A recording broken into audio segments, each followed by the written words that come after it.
the mission this Wednesday night to escape U.S. tariffs. Show us the respect. Shut your border. What the Trump administration is demanding and how Canada is responding. Should tariffs be imposed, we would retaliate. As Ontario's premier kicks off his re-election campaign. The Bank of Canada's grim prediction if those tariffs take effect. Monetary policy cannot offset this. As the bank slashes its benchmark interest rate again. Horror at a Hindu festival in India, how celebrations there turned deadly. And in Montreal, what the cluck? Why these wild turkeys are roaming the streets.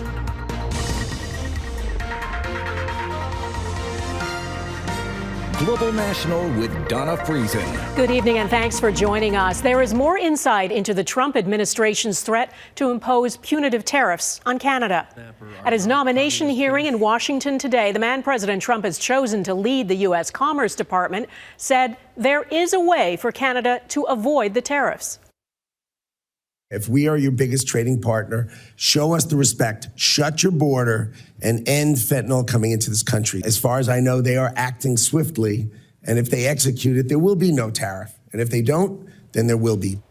Canada's public safety minister was quick to respond.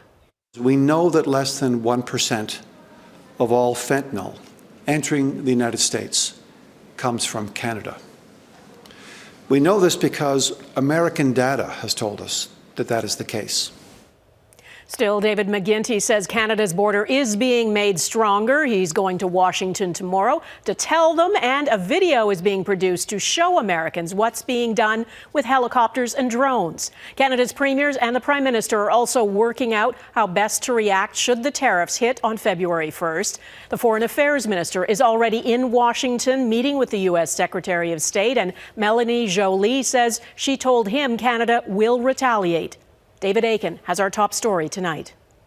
Canada's Foreign Affairs Minister traveled Wednesday to Washington to meet her American counterpart, Marco Rubio, hopeful that diplomacy will win the day. Every time I'm presenting facts, which are first, less than 1% of fentanyl that is in the U.S. comes from Canada, and less than 1% of illegal migrants in the U.S. come from Canada.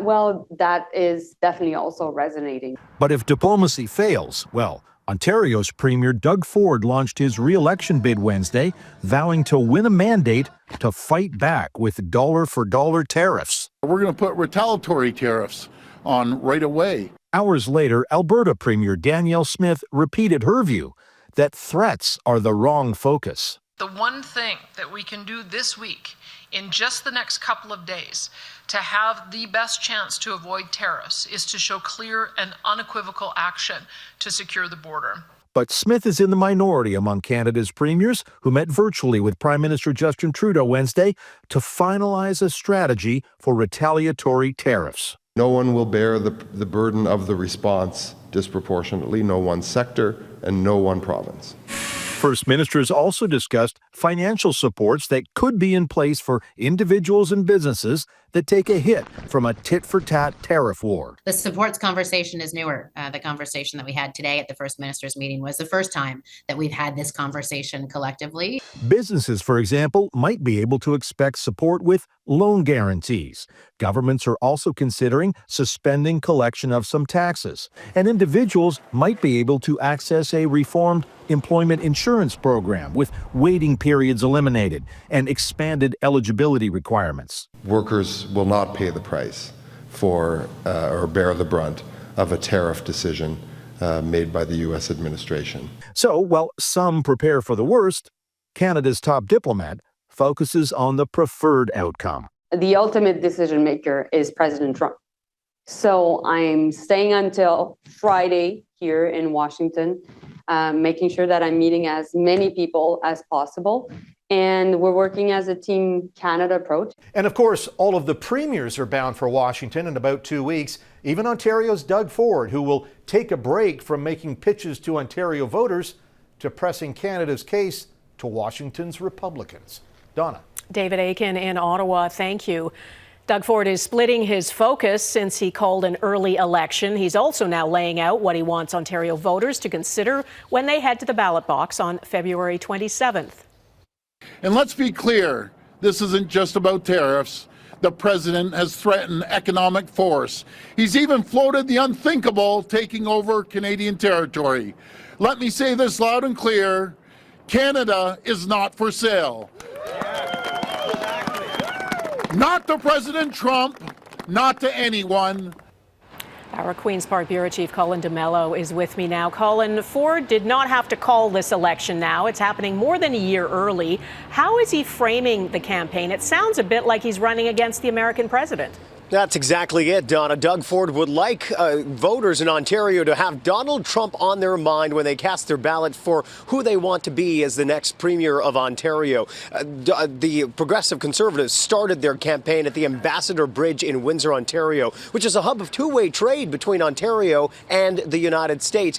And Ford wants voters to be reminded of the fact that if those goods were to be tariffed, it could lead to untold economic damage in this province and also lead to job loss in this province as well. The premier is really driving home that message at a time when there is a lot of uncertainty in this province. But at the same time, one of the things the premier is not saying is the fact that it's the federal government that's largely responsible for that response, whether it comes to tariffs or border security.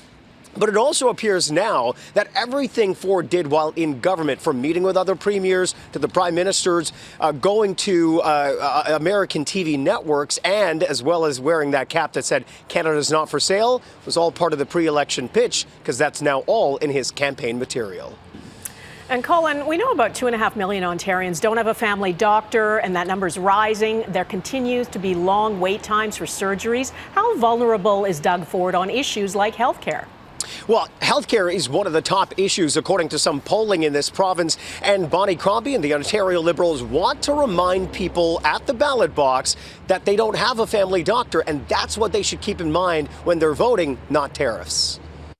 While the premier is running around the province pretending he's Captain Canada, he's not solving the basic issues that matter to Ontarians. He hasn't gotten the basics right. He's had 7 years to address our issues, access to family medicine, solving the affordability crisis, solving the overcrowded classroom crisis, but he hasn't done it. Another question, will this bitterly cold election campaign actually have an impact on all of those people who don't believe that the election was actually necessary? Donna. Okay, Queen's Park Bureau Chief Colin D'Mello in Toronto tonight. Thanks. The Bank of Canada is also watching and waiting to see what the Trump administration does. It lowered its benchmark interest rate today by 0.25 percentage point, and the Bank of Canada's governor warned about what U.S. tariffs and Canadian counter tariffs could do. A long-lasting and broad-based trade conflict would badly hurt economic activity in Canada. At the same time, the higher cost of imported goods will put direct upward pressure on inflation. Mackenzie Gray reports on the clouds hovering over Canada's economic future. It should have been a banner day for the Bank of Canada. We have got inflation back down around 2%. We've lowered interest rates substantially. Growth is picking up. But Governor Tiff Macklem's sixth straight interest rate cut, overshadowed by the next potential economic crisis, tariffs. This could be very disruptive to the Canadian economy and is clouding the economic outlook. But that might actually be an understatement. If Trump follows through with the 25% tariffs and Canada responds in kind, the bank estimates Canada will head into recession and inflation will jump back up, potentially undoing the bank's work for the last 3 years. There's lots of wild cards here. They're in a really tough spot in terms of the policy outlook. Dig a bit deeper and the projections are even more bleak. Exporters would see a significant decline in business, leading to layoffs. Oil prices would likely drop. And if tariffs stayed in place for the long term, lower business investment would lead to a permanent GDP decline. But the bank warned there are still many unknowns. They're not a crystal ball. They're models. They'll give us a sense of the different decisions that we're likely to face, but we'll have to face them at the time. Decisions like if they should cut rates further. But Macklem cautioned that low rates alone can't blunt the impact of tariffs. Monetary policy cannot offset this. What we can do is help the economy adjust. Adjustments that governments will likely be forced to make to social programs. We're expecting a typical response, like in government spending, to a typical recession, not what we saw during the pandemic. But without knowing what the U.S. will do, Macklem is left waiting to see what will happen on February 1st. I will be watching the news very closely, as I imagine most people in this room will. Macklem also watching the U.S. Federal Reserve hold rates today, leaving them over 1% higher compared to the Canadian Central Bank, Donna, a key factor in why the loonie is below 70 cents and dropping. Okay, Mackenzie, thanks. Our senior business correspondent, Ann Gaviola, is with me. And all of us, including the head of the Bank of Canada, are now waiting to see what the tariffs might actually be, what they'll apply to. Has the threat of them coming already had a chilling effect on businesses? Yes. Donna, for context, we were collectively on a good economic track for this year in terms of GDP growth and keeping inflation under control. But as Citibank economist James Orlando describes it, the Trump tariff threat throws a wrench into things. We have a shadow hanging over our economy. Will these tariffs come to fruition Saturday, or is that date going to be pushed back and this threat limbo extended? That remains to be seen. And although the business community is hopeful these tariffs may never materialize, there's already a chill on capital investments. There are hiring freezes and delays on mergers and acquisitions. Now, that being said, a new KPMG in Canada survey shows the vast majority of Canadian business leaders say they want a targeted dollar-for-dollar retaliatory response if the U.S. makes good on its tariff threat. 8 in 10 are bracing for a recession, but say they're prepared to endure short-term pain in order to negotiate a fair deal that protects Canadian interests. So it seems business leaders in this country overwhelmingly want Canada to stand firm and fight back. Donna? All right, Ann Gaviola in Toronto, thanks. President Trump's pick to run the Department of Health and Human Services faced lawmakers at his confirmation hearing today. Robert F. Kennedy Jr. was grilled for more than 3 hours about his shifting and often contrarian views on a range of issues, including vaccines, abortion, and food policy. Jackson Prosco reports on what Kennedy faced today and whether he can withstand all the criticism. Perhaps the most controversial pick for Donald Trump's cabinet, Robert F. Kennedy Jr. faced pushback and protests at his confirmation hearing. I am pro-safety. If approved, the well-documented anti-vaccine advocate and conspiracy theorist will control a nearly $2 trillion budget and have oversight of the Centers for Disease Control and National Institutes of Health. His views on vaccines are dangerous and willfully misinformed. Members of Kennedy's own family, like his cousin Caroline, have called him dangerous. It's no surprise that he keeps birds of prey as pets, because Bobby himself is a predator. Yet Kennedy has racked up devoted followers with his promise to make America healthy again. We shouldn't be giving 60% of the kids in school processed food that is making them sick. In the hearing, he was pressed on his current beliefs about vaccination. Are you lying to Congress today when you say you are pro-vaccine? Most experts agree today, even the people who did it back then, that COVID vaccines are inappropriate for 6-year-old children. He faces scrutiny from conservatives for his shifting views on reproductive rights, which he has supported in the past. When was it that you decided to sell out the values you've had your whole life in order to be given power by President Trump? Senator, I agree with President Trump that every abortion is a tragedy, that we can't be a moral authority in this country. But Kennedy can't escape the questions about his basic qualifications. After that interview, there's no way I'd hire Mr. Kennedy to be Secretary of Health and Human Services. Kennedy faces a second round of hearings on Thursday ahead of a full Senate vote. He still faces enough skepticism, even from within Republican ranks, that his confirmation is far from certain. Donna? Jackson Prosco, thank you. The White House has rescinded an order which froze hundreds of billions of dollars in federal grants and loans after criticism and confusion about the move. The sweeping but vague order was sent out Monday night, aimed at freezing federal aid that might run counter to President Trump's executive orders. At least 22 states sued the Trump administration in response, and a federal judge temporarily blocked its implementation. Although now rescinded, the White House insists President Trump's executive order reviewing the use of federal funds remains in full force. There was celebration in Jerusalem after the news. 3 more Israeli hostages are set to be released tomorrow. An 80-year-old, a 29-year-old who were abducted from their kibbutz on October 7th, and a 20-year-old soldier are on that list. 5 Thai nationals are also set to be released. Israel is expected to free 110 Palestinian prisoners and detainees in exchange. Tragedy strikes northern India. Coming up, how things turn deadly at the world's largest religious festival.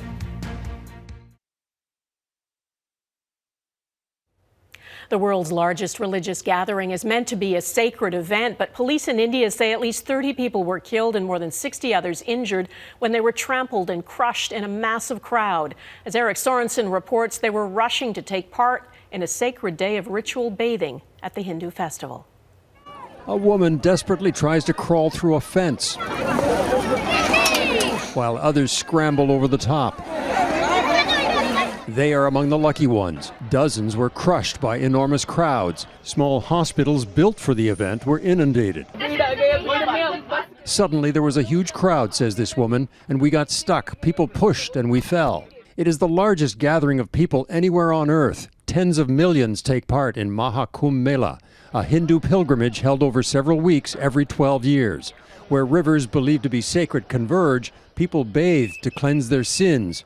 But overnight, crowds pushed towards the water's edge. There were barricades, says the police inspector general, but they broke, and devotees waiting for a pre-dawn dip were trampled. The state chief, Yogi Adityanath, appealed to people not to believe rumors, but he said an inquiry will look into why such accidents occur. At the last big Kumbh Mela in 2013, 36 pilgrims were killed at a railway station. Last year, 120 died at a Hindu gathering, and just this month, several died when crowds surged at an Indian temple. At Kumbh Mela, some 50,000 security personnel were assigned, and crowds were controlled in an orderly way. But when huge numbers push into a small area, disaster seems unavoidable. India's Prime Minister Narendra Modi expressed condolences, but leaders are being criticized for mismanaging the event. This was supposed to be an auspicious day for Kumbh Mela. Instead, one farmer said it felt like they were invited here to die. Eric Sorensen, Global News, Toronto. Ukraine launched another large-scale drone attack deep inside Russian territory overnight, targeting critical oil and energy infrastructure. Ukraine says the barrage hit a refinery about 800 kilometers from the front lines, the second in a week. Russia says it shot down more than 100 drones. Ukrainian forces have stepped up strikes on military and power facilities in recent weeks ahead of what will be the 3rd anniversary of Russia's full-scale invasion of Ukraine next month. Ahead, playing chicken with wild turkeys, the pesky problem that has Montrealers crying foul.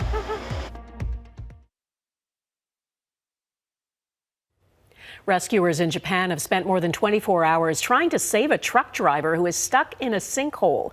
The hole opened up in a busy intersection in the city of Yashio on Tuesday. It's about 10 meters wide, 6 meters deep. Emergency crews have struggled to make progress, and a second sinkhole opened up and almost swallowed a crane trying to help in the rescue. It's believed broken sewage pipes caused the sinkholes. Honda Canada is recalling about 17,000 vehicles because of potential engine stalling issues. The recall affects Honda Pilots dating back to 2023, along with certain Acura models dating back to 2021. A software glitch could affect the engine's fuel injection system and increase the risk of crash or injury. Owners are being offered a free system update to fix it. A similar recall has also been issued in the U.S. for nearly 300,000 vehicles. From dancers in colorful costumes to firecracker shows, the Lunar New Year is being celebrated by millions around the world. Today marks the start of the Year of the Snake, which represents intelligence, mystery, and renewal in Chinese astrology. Global National is back in a moment.